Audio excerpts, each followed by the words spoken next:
तो हेलो दोस्तों, मैं आ गया हूँ आपके लिए एक नई नई कहानी लेकर। यह कहानी सुनकर आपको बहुत डर लगेगा क्योंकि एक घटना एक रियल घटना पर आधारित है। तो एक घटना एक रियल है जो कि मेरे साथ हुई है। तो अभी तक मैंने ये बात किसी को बताई नहीं है। तो मुझे ऐसा लगा कि ये बात आपको बता दूँ। तो ये बात लगभग कुछ साल पहले की है, जब फ्री फायर का क्रेज था। क्योंकि 2018 और 2020 में फ्री फायर का बहुत ज़्यादा क्रेज था।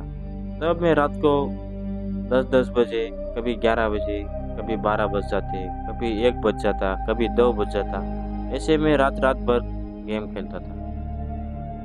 तब की बात है जब मैं गेम खेलता था।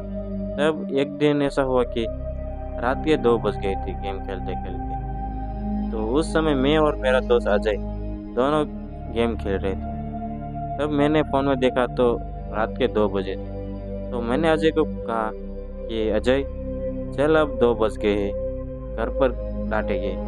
तो हम दोनों घर के लिए निकल गए। तो अजय ने कहा कि सागर, तू अपना ध्यान रखना। मैंने पूछा क्यों? तो अजय ने बताया कि जिस गली में तू जा रहा है उस गली का आखिरी घर है ना, वो बहुत डरावना है। तो मैंने पूछा क्यों? तो अजय ने कहा कि वहाँ एक लड़की को जिंदा जला दिया था।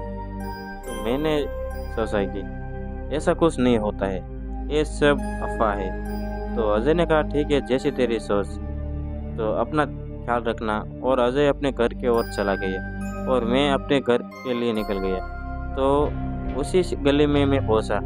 तो अजय ने मुझे जो भी कुछ कहा था वो मुझे सब याद आने लगा और मैं थोड़ा सा तो घबरा रहा और डरते डरते उस घर तक पहुंचा। तो उस घर के पास पहुंचा तो मुझे कुछ हुआ नहीं, पर थोड़े ही आगे में जो चला तो पीछे से एक आवाज़ आने लगी, बचाओ बचाओ बचाओ, मुझे बचाओ। तो मुझे बहुत डर लगने लगा। तो मेरी धड़कन भी बहुत ज़्यादा तेज़ होने लगी। तो मैंने पीछे मुड़कर नहीं देखा और ज़ोर से मैं वहाँ से भागने लगा। भागते भागते मुझे ऐसा लगा कि मेरे पीछे कोई जल्दी से आ रहा है। तो मैंने अपनी रफ्तार और तेज़ कर दी और मेरी सांसें भी फूलने लगी थी और मैं चिल्लाना भी चाहता था, पर मैं चिल्ला नहीं पा रहा था क्योंकि सांसें सड़ने की वजह से मैं चिल्ला नहीं पा रहा था। भागते भागते मैंने देखा कि एक दूर एक चौक है। तो वहाँ जाकर मैं रुक गया और देखा तो वो महाकाली का मंदिर था। तो मैं वहाँ ठहरा और सांस ली। तो मैंने पीछे मुड़कर देखा तो मेरे पीछे कोई नहीं था। उस मंदिर में जो महाकाली देवी थी उसको मैंने प्रणाम किया और वहाँ बैठा थोड़ी देर। और मंदिर के पास ही एक पानी का मटका था, उसमें से मैंने पानी पिया और थोड़ी देर में वहाँ आराम किया।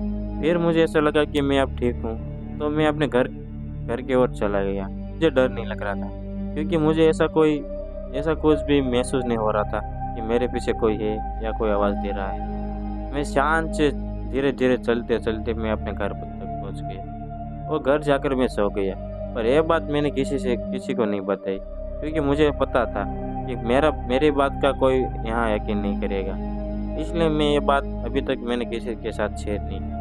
ये बात मैंने आपके साथ शेयर की है। तो आपको ये कहानी सच्ची लगती है या झूठ लगती है, वो दोनों आप कमेंट करके बताना कि ये मेरा वहम था या एक रियल में ऐसा हो सकता है।